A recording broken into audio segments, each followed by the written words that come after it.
नमस्कार। फिर आज 6 बजे हम एक स्पेशल चर्चा में जैसे सर के साथ हमेशा करते आ रहे हैं, आज कुछ खबरों को लेके डिकोड करेंगे। खबरें बहुत तेजी से सोशल मीडिया पे इस पे चर्चा हो रही है। इसी पे खास बातचीत करने के लिए मनोज जोशी सर है। सर, टीम इंडिया इतना कुछ अच्छा की, बॉर्डर गवास्कर ट्रॉफी छोड़ दे, T20 वर्ल्ड कप, उसके बाद जिस तरीके से पूरा दिल्ली स्वागत किया, पूरा देश किया, मुंबई तो पूरी पट गई थी मरीन ड्राइव से लेके हर जगह। लेकिन अभी नेशनल अवार्ड की जो सूची आई, पहली मर्तबा ऐसा होगा इस बार, कोई क्रिकेटर का नाम नहीं। ये तस्वीर पीछे देखें कितनी खूबसूरत लग रही थी और इस पे खूब बातचीत हुई थी। क्या वजह रही सर, इतना प्राउड मोमेंट, 17 साल बाद आईसीसी टूर्नामेंट जिताया इंडियन प्लेयर्स, कहाँ चूक रह गए और क्या लग रहा है आपको, क्यों नहीं नाम इस बार शामिल? देखिए, जब ओलंपिक ईयर होता है या एशियाई खेलों का जो आयोजन होता है, उसके उस वक्त जो है क्रिकेटर का आना बड़ा मुश्किल हो जाता है। बहुत सारे पदक विजेता होते हैं, उनको एडजस्ट करना बड़ा मुश्किल हो जाता है। अब आप 2016 का मैं आपको उदाहरण देना चाहूंगा, जब विराट कोहली को नाम प्रपोज किया था, विराट कोहली का बीसीसीआई ने, उसके बावजूद वो खेल रत्न के लिए अवार्ड दिया था, लेकिन उसके बावजूद उनको खेल रत्न अवार्ड नहीं मिला। क्यों नहीं मिला? क्योंकि वहां ओलंपिक ईयर था, वहां पर साक्षी मलिक थी, साक्षी मलिक का मेडल आया था ओलंपिक में और पीवी सिंधु का मेडल आया था। तो उस वजह से विराट कोहली का नाम भेजने के बावजूद खेल मंत्रालय को उनका नाम कट गया था और फिर आखिरकार उनको 2018 में वो अवार्ड मिल पाया। बिल्कुल सर, वही तो उस बात को ध्यान में रखते हुए बीसीसीआई इस चीज को संज्ञान में जरूर लेता है। उनकी कोशिश यही होती है कि जिसका भी नाम वो प्रपोज करें, वो नाम उसके नाम पर जो है अवार्ड जो है वो जरूर मिले। बिल्कुल सर, इस बार कोई नाम प्रपोजल किया गया था, कुछ ऐसी जानकारी आपके पास? नहीं, बीसीसीआई, जैसा मैंने कहा, बीसीसीआई जो है खेल मंत्रालय के संपर्क में रहता है और वो पहले जान लेता है कि कितने लोगों को अवार्ड दिया जाना है। अब एक मैं आज एक आंकड़ा देख रहा था 2021 का। जी जी। 2021 में खेल रत्न अवार्ड की भरमार लग गई, क्योंकि अब ओलंपिक में भारत सर्वश्रेष्ठ प्रदर्शन कर रहा था, पैरालंपिक में भारत का बेस्ट परफॉर्मेंस था। अब पैरालंपिक को जब भारत सरकार मान्यता देती है और उसको देश की प्रतिष्ठा जो है उससे जुड़ी हुई होती है, तो उनको आप खारिज कैसे कर सकते हैं? वहां तो कई स्वर्ण पदक विजेता आपको एक साथ दिखाई देते हैं। तो वो एक ऐसा दौर था जिसमें 5 पैरा एथलीटों को एक साथ खेल रत्न अवार्ड से नवाजा गया था। लेकिन तब 2021 की बात ही मैं कर रहा हूँ, मिताली राज को भी इग्नोर नहीं किया गया। बिल्कुल सर, वही मैं 2021 में अगर बात करें, 97 में सचिन तेंदुलकर, धोनी 2007, उसके बाद रोहित शर्मा को भी मिला सर, धोनी मिला, उसके बाद मोहम्मद शमी 2023 को जो हीरो को मिला। जी जी, अच्छा। रोहित को भी मिला। और सर सबसे इंपॉर्टेंट कि मोहम्मद शमी जिस तरह से ओडीआई वर्ल्ड कप में उनका परफॉर्मेंस रहा, उनको मिला। इस बार उम्मीद लगा रहे थे कि जिस तरीके से बुमराह पूरे T20 में परफॉर्मेंस किए हैं, उनके नाम पे भी मोहर लगेगी सर। बिल्कुल, बुमराह डिजर्व करते हैं जी, चाहे वो पद्मश्री के लिए कहें आप, चाहे आप उनको खेल रत्न के लिए कहें।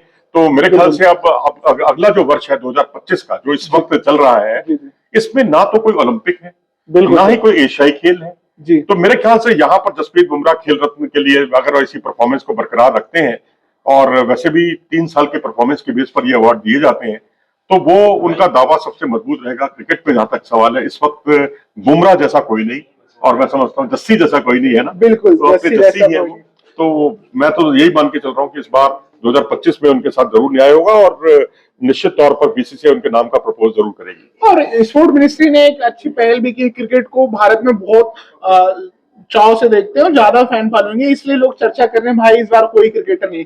बाकी खेल पे नजर डालें सर, आप तो देखते हैं बहुत अच्छा उन्होंने रिकग्नाइज किया, लोगों को पहचान दी और बहुत अच्छे अवार्ड आए। इससे मुझे लगता है बाकी खेल भी अब हमारे यहाँ उस पटल पे, वर्ल्ड पटल पे बात होनी शुरू हो गई है। जी बिल्कुल ठीक कहा आपने, क्योंकि मनु भाकर को कैसे आप नजरअंदाज कर सकते हैं, क्योंकि जब से भारत का 1920 में एंटवर्प ओलंपिक में पहली बार जो भागीदारी थी भारत की ओलंपिक में, जी सर, तब से लेकर आज तक कभी ऐसा लम्हा नहीं आया जब एक ही ओलंपिक में किसी खिलाड़ी ने 2 मेडल जीते जी, और वो मनु भाकर ने कर दिखाया। बिल्कुल सर। एक 10 मीटर एयर पिस्टल इवेंट में इंडिविजुअल में उन्होंने मेडल जीता, और एक सरबजोत के साथ उन्होंने मिक्स्ड, इसी 10 metre air pistol mixed event में मेडल जीता। बिल्कुल सर। और उनके नाम वर्ल्ड कप में अगर आप देखेंगे तो 10 से ज्यादा तो उनके गोल्ड मेडल ही हैं जी। तो इतने सारे अवार्ड, इतने सारे, मतलब उसके बाद भी अगर कोई ये कहे कि जी आपने आवेदन नहीं किया था इसके, तो बहुत ही शर्म की बात होगी देश के लिए, क्योंकि जिस महिला ने आपको गौरवान्वित होकर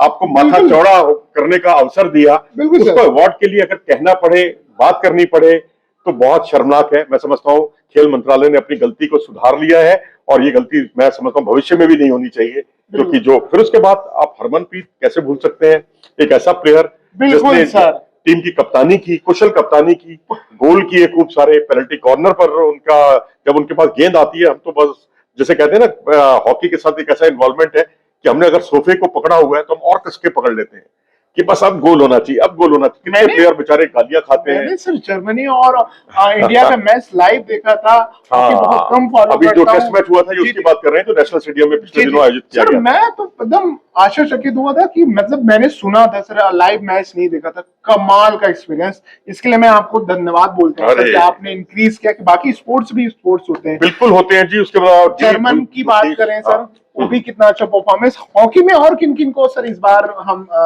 अगर बोर्ड की बात करें, हॉकी को अलावा किन किन गेमों को और हम देख रहे हैं? देखिए बॉक्सिंग के अंदर आपको स्वीटी बोरा जिन्होंने वर्ल्ड चैंपियन बनी थी भारत में, हरियाणा की मिडिल वेट के अंदर उन्होंने बहुत ही कमाल का परफॉर्मेंस उनका रहा, गोल्ड मेडल जीता। एशियन चैंपियनशिप में उनके नाम गोल्ड था। नीतू घंघास जो कि मिनिमम वेट कैटेगरी जो होती है उसमें उन्होंने स्वर्ण पदक जीता। कॉमनवेल्थ गेम्स में उन्होंने स्वर्ण पदक जीता। दोनों जगह उनके नाम सोने के तमगे थे जी। तो एक मौके पर तो उन्होंने एमसी मैरीकॉम को हराकर तो तहलका मचा दिया था। तो वो एक बहुत बड़ा लम्हा था। तो ऐसे प्लेयर को मिलना एक सम्मान जो है ना, आपके खेल का जो सम्मान है, जो अर्जुन अवार्ड है उसका सम्मान है वो एक। बिल्कुल सर, अगर आप उचित सम्मान किसी खिलाड़ी को देते हैं। ऐसे बहुत सारे खिलाड़ी हैं, चाहे पैरा ओलंपिक में कई सारे इस साल खिलाड़ी उभर के आए हैं, उनपे भी सर चर्चा बहुत हुई। एक तरफ में कद काठी, उनके अंदर की वीकनेस को लोग ताना मारते थे, आज हर जगह कोई बुलाने के लिए लाला लेते। गर्व किया जाता है। अगर आप वो जो पानीपत के जो खिलाड़ी हैं नवदीप सिंह, बिल्कुल सर, वो देखिए आज एक स्टार बन गए हैं। जीवंत उन्होंने जो अपना जो परफॉर्म किया है जेवलिन थ्रो में, तो उसको आज हर कोई सैल्यूट करता है। और वाकई में केबीसी कपिल शर्मा के शो में अभी प्रो कबड्डी लीग के फाइनल में वो एज ए गेस्ट गए थे। ऑनर फील होता है कि मतलब आपके अंदर प्रतिभा हो तो सर आप कुछ भी कर सकते हैं, बस ताने एक दिन आपकी तारीखों में बन जाती है। बिल्कुल संजय, आपके जो संजय काली रमन जो हिसार से ताल्लुक रखते हैं, हॉकी प्लेयर जो अभी पीछे पेरिस ओलंपिक में भी भारतीय टीम के सदस्य थे, उनके नाम पे अर्जुन अवार्ड है।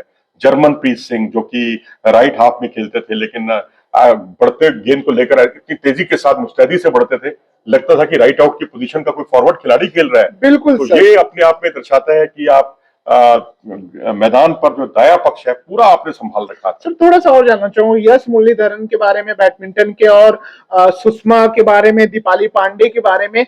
इनको भी जो एक पहचान मिली इस अवार्ड से, अब इनका और मनोबल इंक्रीज होगा सर, और इस पे बाकी खिलाड़ी भी मोटिवेट होंगे। बिल्कुल, क्योंकि जो गुरुओं के लिए जो अवार्ड दिया जाता है ना, वो सिर्फ द्रोणाचार्य अवार्ड बोलते हैं। और जो आपने दीपाली देशपांडे का जो नाम लिया, वो एक द्रोणाचार्य अवार्डी हैं और उनका भी बड़ा कंट्रीब्यूशन रहा। जैसे स्वप्निल कुसाले को हम नहीं जानते थे शूटिंग में, जिसने तहलका मचाया। 50 मीटर 3 पोजीशन, जिसमें डिफरेंट पोजीशन से आपको निशाने साधने होते हैं, वहां पर इन्होंने पदक जीता।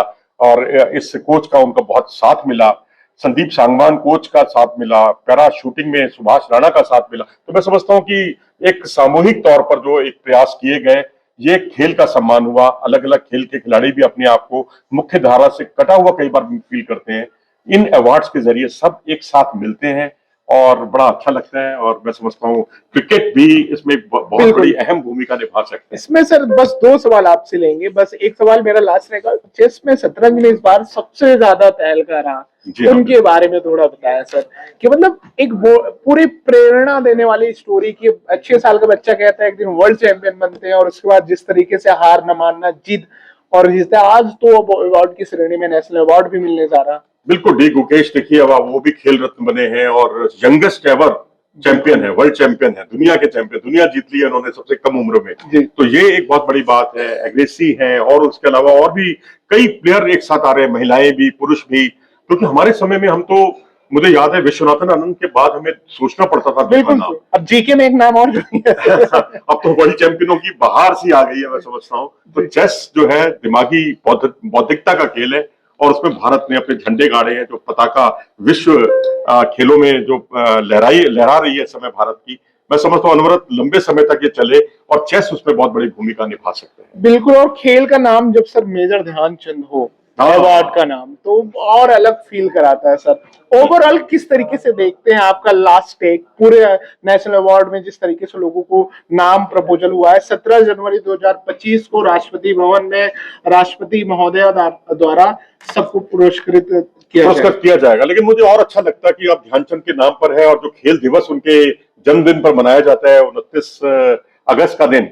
जैसे पहले 29 अगस्त को ही ये पुरस्कार दिए जाते थे। जी जी। तो अब जो ये बदलाव किया, मुझे लगता है शायद ये 29 अगस्त तक और इंतजार कर लेते आप पहुंच जाए तो और अच्छा लगता है जैसे हमें। खेल रत्न लेकिन का नाम अवार्ड बदला गया, हो हाँ। सकता है ये भी बदला जाए सर। बदला जाए, क्योंकि पुरानी उसमें आना चाहिए आपको मुख्य धारा में कि पहले जो है ये सब अवार्ड्स जो है 29 अगस्त को खेल दिवस के अवसर पर दिए जाते थे, और खेल दिवस जो है ध्यानचंद दद्दा ध्यानचंद का जन्मदिन होता है और उस दिन देश जो है इसको खेल दिवस के रूप में मनाता है। अगर उस दिन करते तो शायद और अच्छा होता। चलिए कोई नहीं, इतने सारे खिलाड़ियों को पुरस्कृत किया है, कहीं ना कहीं खिलाड़ियों का भी मनोबल इससे बढ़ेगा और भविष्य के लिए एक उम्मीद भी जगेगी। चाहे वो क्रिकेट हो, हॉकी हो, क्या फर्क पड़ता है, देश का तिरंगा लहराना चाहिए। बिल्कुल, और फिट होना चाहिए इंडिया, फिट रहेगा तभी आगे बढ़ेगा India sir. Thank you so much इतनी अच्छी चर्चा करने के लिए sir. I hope Indian team, cricket team का महिला और पुरुष दोनों के भागीदारी और बढ़ेगी, साथ में ब्लाइंड क्रिकेटर जो है हमारे उनके भी नाम आएंगे जो 2023 में मिले थे, अब 2024 तो चला गया, 25 में इनके भी नाम होंगे। ऐसी दुआ, ऐसी कामना करते हैं। बाकी हमारे साथ ऐसे बने रहे और देखते रहे और हमें सपोर्ट करते रहे। नमस्कार।